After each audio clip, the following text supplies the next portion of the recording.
They gave me 24 hours to tear down my family's 100-year-old ranch, or face demolition. What they didn't know? I already owned the land, under their HOA office. By the time the HOA board finally realized, the rent had skyrocketed by over 1,000%. I was already sitting at their conference table, casually sipping from a mug that read, "This could have been an email." The 3 board members were frantically flipping through lease agreements, their eyes wide as if someone had replaced their coffee with lava. The treasurer, a man in a beige golf shirt, whispered nervously, "This has to be illegal." Across the table, Elaine Mercer, the Red Bluffs HOA president, jabbed her acrylic nail at the papers. "This is extortion. We'll fight you in court." "Go ahead," I said calmly. "Just make sure your lawyer checks page 3, especially where you agreed to arbitration and acknowledge the landlord's right to adjust rents upon property sale." Elaine's eyes widened. "Sale?" she repeated. I slid a neat folder toward her. On top was the recorded deed stamped by the county. "Congratulations. I'm your new landlord." Silence fell like a fog. Could see the townhomes outside the office window, the very ones that had tried to push my family's ranch off the map. "You," Elaine whispered. "The ranch guy?" "Yes," I said, taking a measured sip. The Rowe Ranch had sat for generations, on a stretch of high desert outside Red Bluff, a weathered house, a low barn, 40 acres of scrub, and a windmill that screamed with the slightest wind. The ranch was never huge, but it was ours. Developers arrived and offered low, then high to buy us out. I said no. They built Red Bluffs in a horseshoe around us, turned day-to-day control over to the HOA, and Elaine crowned herself queen of beige houses with rustic charm shutters. The ranch didn't match. To her, it was a threat to their manicured aesthetic. The first HOA notice called out violations, non-compliant fencing, visible agricultural equipment, and livestock within sight. I mailed it back with a Sharpie note. "Not in your HOA. Return to sender." Emails turned to threats. Visits became daily. They wanted me to paint, move, or demolish structures. But the county zoning officer had my back. "Your place is grandfathered in. Just document everything." Then came the drought. Cattle sold, land values skyrocketed, investors sniffed around. And suddenly my stubborn little ranch wasn't just a relic. It was prime real estate, free of HOA control. Elaine could feel it coming, but she had no idea what I was planning, and by the time she figured it out, it would be too late. Next, I show up at their office with a surprise they never expected, turning their rules against them in a way that leaves the HOA scrambling. The day started like any other scorching desert morning, with me trying to coax an ancient tractor into life. Then the white SUV pulled up. First one with the HOA logo, then a second with a county code enforcement decal. Out stepped 2 men, one with a clipboard, the other in a suit, sweating like he'd run a marathon in full business attire. "Mr. Rowe, we received complaints about unsafe structures on your property," the clipboard guy said. I raised an eyebrow. "Barn again?" Behind him, Elaine stood, arms crossed, lips pursed. "For the safety of our residents, we cannot ignore a hazard," she said. The suited man handed me a report from a structural assessment. Close-up shots of peeling paint angled to look catastrophic. I scanned it. "The beam's fine. That crack is superficial.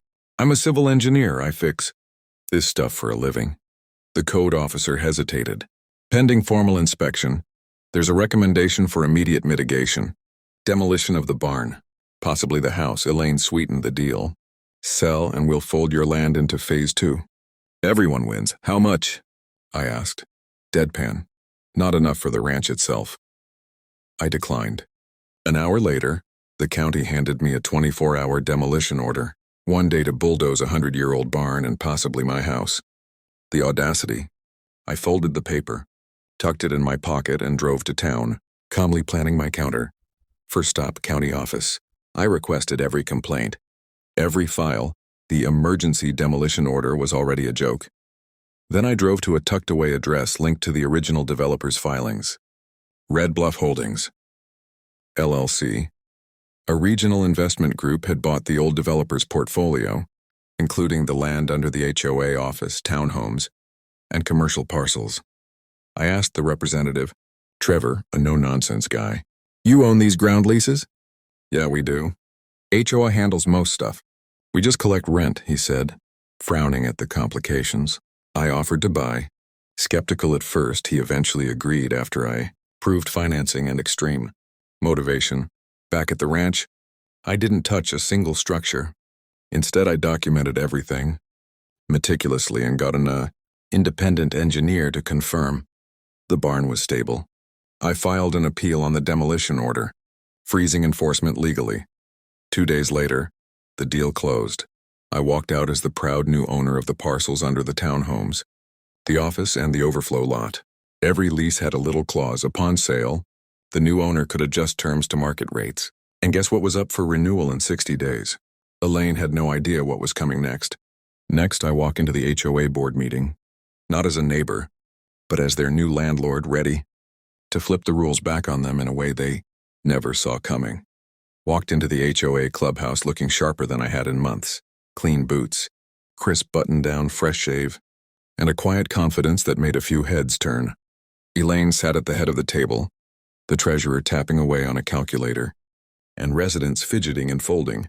Chairs, I waited through a tedious discussion about holiday decorations until finally, new business, item 4, ground lease renewal discussion, Elaine announced, tapping her papers. I stood, letting the room notice me. Actually, I'm here about that, she frowned. This portion is board only. I slid a folder across the table. On top, the deed. Next page, lease assignments. Next, my business card. As of last week, I own the land under your rental townhomes, your office, and the overflow parking lot. Shock rippled through the room. The treasurer's jaw literally dropped.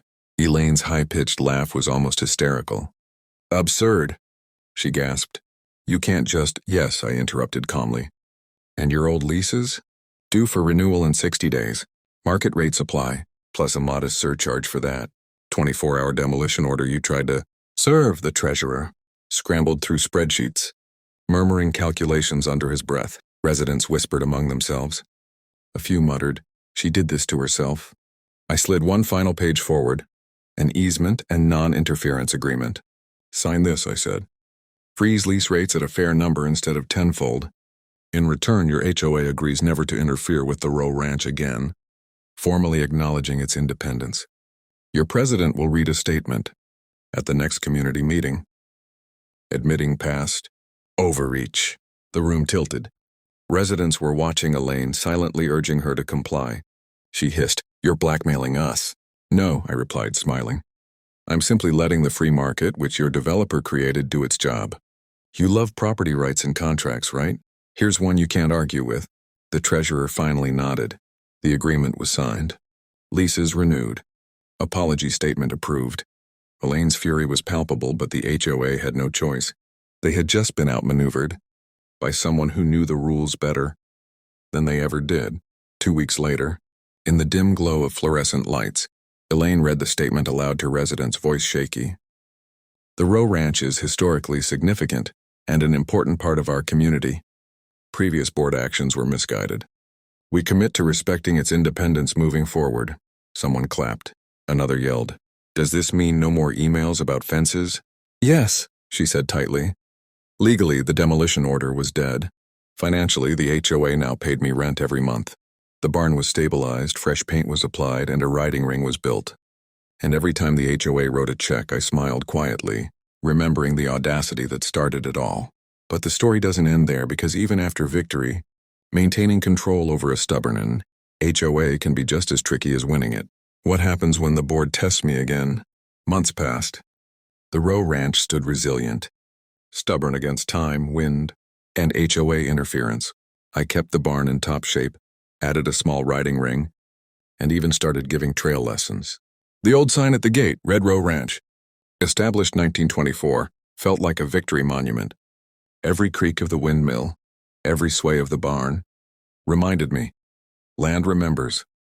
Elaine eventually stepped down as HOA president, citing health reasons. Unofficially, people were tired of paying extra just to fund her obsession with the ranch. The new board was quieter and more reasonable. They waved when they passed me on the trail. A few even signed up their kids for writing lessons I offered. Financially, the ranch was no longer just a legacy, it was profitable. The HOA's premium rentals paid monthly rent, helping cover loans and maintenance. Their little office building now contributed, rather than threatened. Every check arriving in the mail brought a quiet sense of satisfaction. You wanted me gone, but now you're funding me. The moral became obvious. HOA boards love rules until someone uses them smarter than they do. They gave me 24 hours to erase a century-old legacy.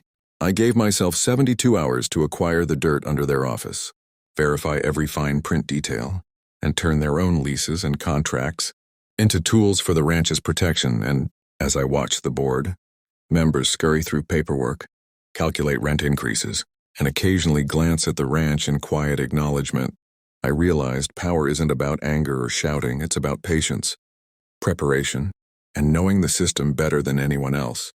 Out on the hill, the barn stood firm, ugly to some, perfect to me, a monument to persistence, strategy, and the stubborn love for land that refuses to be erased.